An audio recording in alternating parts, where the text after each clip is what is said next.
बहुत है जितना चल रही है गड्डी बहुत है। मंच पर विराजमान भारतीय जनता पार्टी के अपने प्रदेश के युवा और संघर्षशील अध्यक्ष तथा अपने इस लोकसभा क्षेत्र कैथल कुरुक्षेत्र के माननीय सांसद श्री नायब सिंह जी सहरी, पार्टी के अपने जिला अध्यक्ष कैथल श्री अशोक गुर्जर जी, जिला अध्यक्ष कुरुक्षेत्र श्री रवि बातान जी, यहाँ के अपने मंत्री बहन कमलेश ढाणा जी, विधायक श्री लीलाराम गुर्जर जी, श्री सुभाष सुधार जी, हैपेड के चेयरमैन भाई कैलाश भगत जी, सभी अन्य पार्टी के हमारे नए पुराने सभी वरिष्ठ नेतागण, आज मैं कुछ विशेष बधाई देना चाहता हूं आपको। सबसे पहली बधाई, आज श्री गुरु रविदास जी की जयंती है। आज के दिन श्री गुरु रविदास जी के जयंती के अवसर पर देश भर में, दुनिया भर में उनके नाम को श्रद्धा से लेकर के उनकी गुण गाथा की जा रही है। उनके शिक्षा से, उनके विचारों से अपने देश का नागरिक वह एक बहुत अच्छी सही दिशा में आगे बढ़ रहा है। दूसरी शुभकामना और बधाई कैथल के भारतीय जनता पार्टी के कार्यकर्ताओं को। यहाँ अपना जो नया कार्यालय है, मैंने पहली बार ये देखा है, बहुत सुंदर कार्यालय आपने बनाया है, इसकी भी बहुत बहुत आपको बधाई।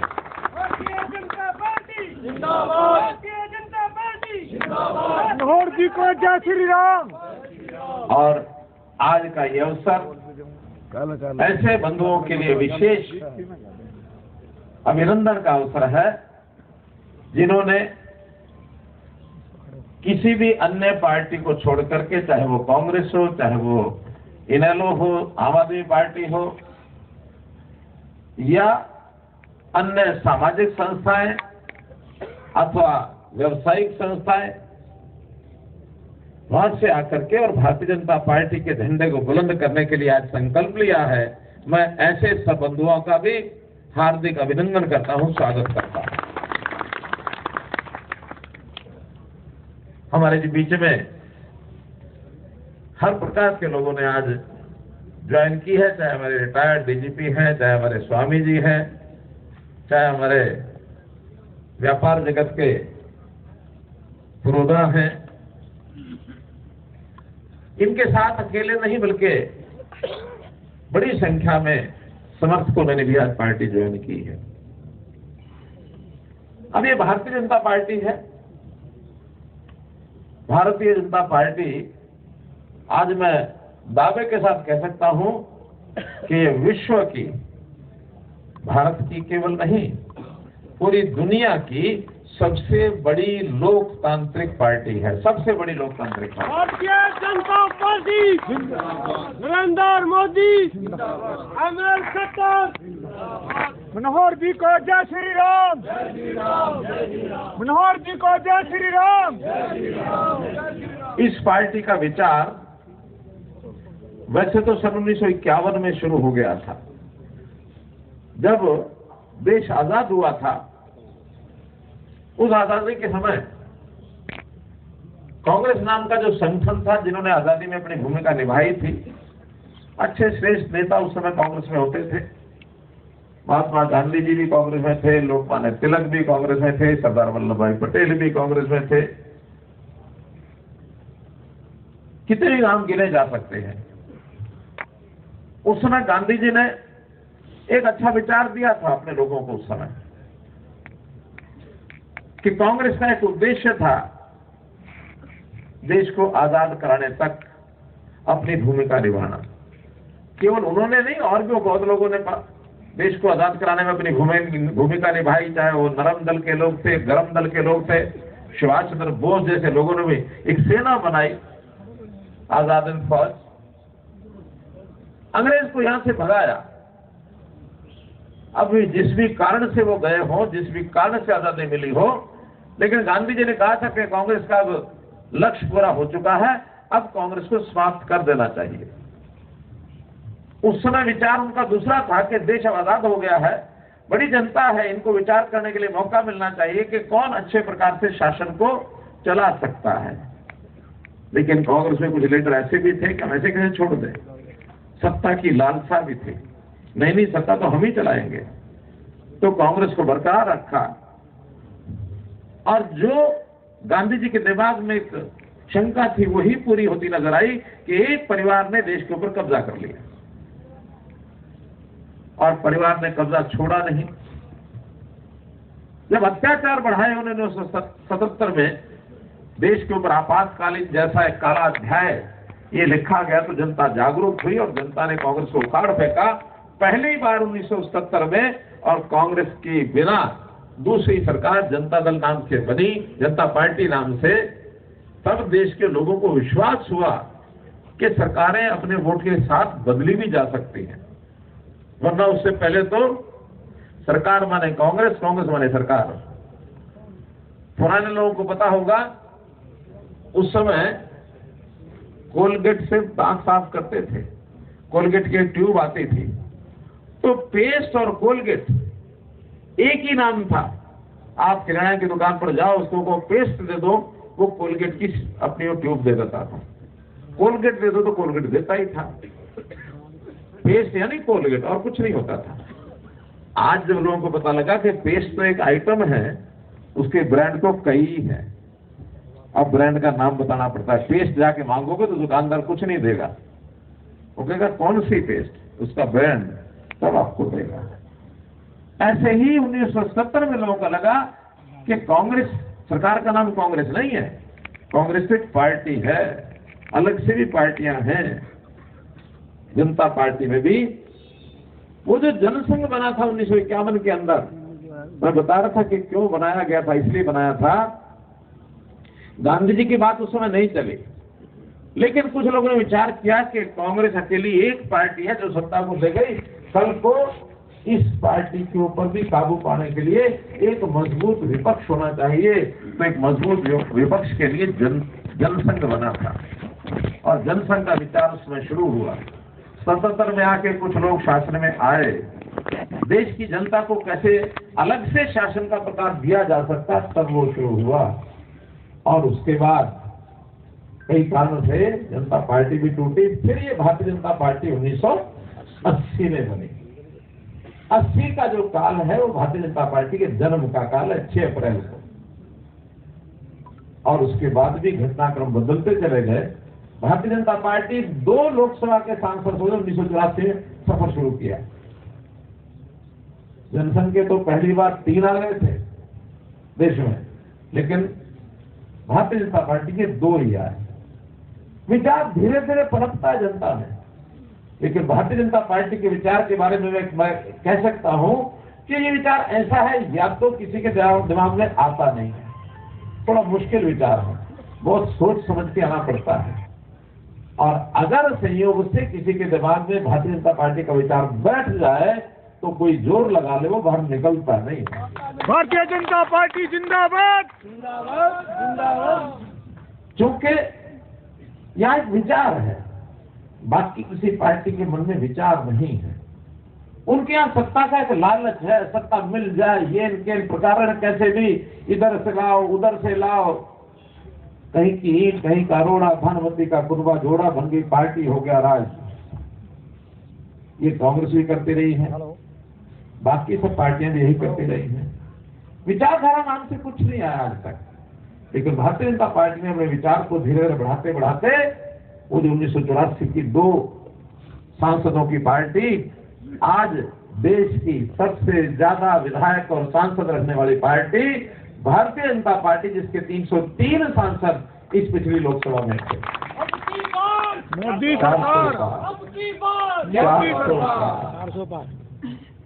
तो मित्रों, ये सफर मैं इसलिए बता रहा हूं कि भारतीय जनता पार्टी लगातार बढ़ रही है, हर प्रदेश में बढ़ रही है। पहले नॉर्थ ईस्ट में नहीं होती थी, अब नॉर्थ ईस्ट के भी 7 राज्यों में, कुछ राज्यों में तो सरकार है, कुछ राज्यों में भी विधायक बढ़ने शुरू हुए हैं, आगे सरकार बनेगी।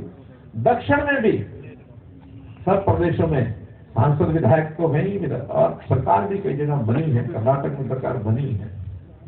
तेलंगाना में इस बार एक मूड माहौल बना था, किन्हीं कारणों से इस बार नहीं, तो अगली बार सरकार तेलंगाना में बन सकती है।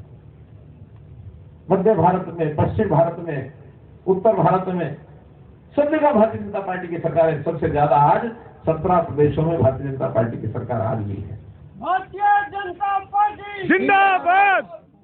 इस यात्रा में क्यों मजबूती से आगे बढ़ पाए? इसलिए बढ़ पाए, हम एक विचार को लेकर चल रहे हैं। विचार क्या है? देश को सर्वोच्च स्थान रख करके मन में देश सबसे ऊपर, और दुनिया में एक डंका हमको बजाना है कि भारतवर्ष सर्वश्रेष्ठ विश्व गुरु है। भारत विश्व गुरु है। भारत का विचार दुनिया को सुखी कर सकता है। यही कुरुक्षेत्र भगवान कृष्ण ने यहाँ गीता का संदेश दिया था, महाभारत के काल के समय 5000 साल पहले। आज उस गीता का अनुसरण दुनिया के लोग करने लगे हैं कि दुनिया को शांति का मार्ग अगर दिखा सकता है तो ये गीता ग्रंथ से दिखा सकता है। भारतवर्ष के नेता को कोई बहुत तरजीह मिलती नहीं थी, क्योंकि कांग्रेस के टाइम पर भारत का स्थान 200 देशों में अगर ऊपर से ढूंढने लग जाओ तो आंखें थक जाती थी, नीचे के 5 देशों में मिलता था। आज देश में मोदी जी की सरकार 14 साल होने के, यानी 10 वर्ष केंद्र में सरकार होने के बाद आज जब देखने लगते तो ऊपर के 5 देशों में भारतवर्ष आ जाता है। भारतीय जनता पार्टी जिंदाबाद। भारत बन चुका है और संकल्प लिया है हम लोगों ने कि बहुत जल्दी तीसरी शक्ति यानी जापान और जर्मनी को पिछाड़ देंगे। 2 ही देश हमारे से ऊपर रहेंगे, हम तीसरी शक्ति दुनिया का बनने वाले हैं। तो इस सफर को आगे करने के लिए बहुत रास्ते, बहुत कठिनाइयां, बहुत द्वेष, बहुत और कुछ बातें रखी जा सकती है, लेकिन आज चूंकि अपने इस बड़े परिवार में बड़ी संख्या में लोग आए हैं, उन सबको पहला विश्वास तो मैं ये दिलाता हूं कि यहां बहुत बड़े नेता नहीं होते हैं, यहां सब कार्यकर्ता होते हैं। अगर किसी के मन में मैं बहुत बड़ा नेता था वहां, तो ये समझे कि यहां पहले से कोई नेता नहीं है, सब कार्यकर्ता हैं। तो आज सब आए हैं तो सब कार्यकर्ता बनके अपने साथ मिल करके रहेंगे। जैसा एक सम्मान पुराने कार्यकर्ता भारतीय जनता पार्टी का होगा, वैसा सम्मान आज आए हुए किसी भी पार्टी से आने वाले कार्यकर्ता का, वो सम्मान आज भी उनको मिलेगा। सबके सम्मान का ध्यान हम रखते हैं। हर किसी व्यक्ति की उपयोगिता अपनी अपनी होती है। किस व्यक्ति में कितनी क्षमता है, योग्यता है, उसका विचार क्या है, वो समाज के लिए क्या सोचता है, वो देश को कहां मानता है। कांग्रेस में जो पीछे था, मैं पहले, मेरा घर पहले, मेरा परिवार पहले, देश जाए भाड़ में, लेकिन मोदी जी कहते हैं इंडिया फर्स्ट। नरेंद्र मोदी वो कहते हैं इंडिया फर्स्ट, पहले देश, बाद में प्रदेश के नाते, बाद में पार्टी के नाते, बाद में परिवार के नाते, उसके बाद लास्ट में मैं। बाकी पार्टियों में सबसे पहले मैं, भारतीय जनता पार्टी में सबसे आखिर में मैं। इतना सा अंतर समझ करके आगे बढ़ेंगे, कोई तकलीफ नहीं आएगी, कोई कठिनाई नहीं आएगी। संतोष, खुशी इस बात की मानो, क्या मैं किसी दूसरे के काम आ सका, क्या ये भाव रहेगा तो संतुष्टि मिलेगी। और अगर मैंने ये सोच लिया कि इतने साल हो गए एड़ी रगड़ते हुए, पैर घिसते हुए, मुझे क्या मिला, तो कभी खुश नहीं हो सकते आप लोग। इतना सा अंतर है। इस अंतर को लेकर के जो चल रहे हैं, चाहे वो सरकार में है, चाहे पार्टी में है, वो सबकी खुशी, सबकी प्रसन्नता ये भरपूर है। और एक बात कांग्रेस के बारे में इतना मैं कह रहा हूं कि एक बात गांधी जी की इच्छा पूरी होती दिख रही है मुझे। हमारे आज के नेता, युवा युवराज कांग्रेस के, वो कहते हैं मैं गांधी जी का बहुत बड़ा अनुयायी हूं। मैं उस समय एक बात कहता हूँ, बाकी बातें तो गांधी जी ने जितने काम किए उनका तो आप कह भी नहीं जानते, लेकिन एक बात में आप पक्के अनुयायी हैं। गांधी जी ने कहा था कांग्रेस को समाप्त कर दो। आप उस कांग्रेस को समाप्त करने के लिए दिन रात मेहनत कर रहे हैं और बहुत जल्दी कांग्रेस खत्म हो जाएगी। मित्रों, आज जिन लोगों ने पार्टी ज्वाइन की है, ऐसे सब लोगों से मैं एक निवेदन करूंगा, क्योंकि ये अवसर अगला 1.5-2 महीना ये उसे जैसे एक बालक कोई परीक्षा की तैयारी करता, पहले पढ़ाई करता, मेहनत करता, फिर परीक्षा आनी होती है, तो उस नाते से परीक्षा में कितने अंक आए, पास होने में तो बहुत से विद्यार्थी सोचते हैं पास तो होंगे, लेकिन पास होने के बाद कंपटीशन होता है कि कितने अंक आए, मेरा स्थान कौन सा आया। तो उस अंक के रास्ते से भारतीय जनता पार्टी ने अपना टारगेट इस बार रखा है। 370 धारा को समाप्त करके हमने कहा हम भारतीय जनता पार्टी का 370 का आंकड़ा, भारतीय जनता पार्टी के सांसद 370 इसे पार करेंगे एक, और जो बाकी एनडीए के और पार्टनर अपने साथ उनको साथ मिल करके 400 का आंकड़ा पार करेंगे। ये अपना लक्ष्य है। भारतीय जनता पार्टी जिंदाबाद जिंदाबाद जिंदाबाद। इस लक्ष्य को पूरा करने के लिए हमको जो कि अपने अपने, चाहे कोई प्रदेश की जिम्मेवारी है, चाहे जिले की है, चाहे मंडल की है, चाहे उससे नीचे की है, अपने अपनी जिम्मेवारी के हिसाब से जितना हमारा टारगेट उसको पूरा करने के लिए कठोर परिश्रम करने के लिए अपनी कमर कस लें।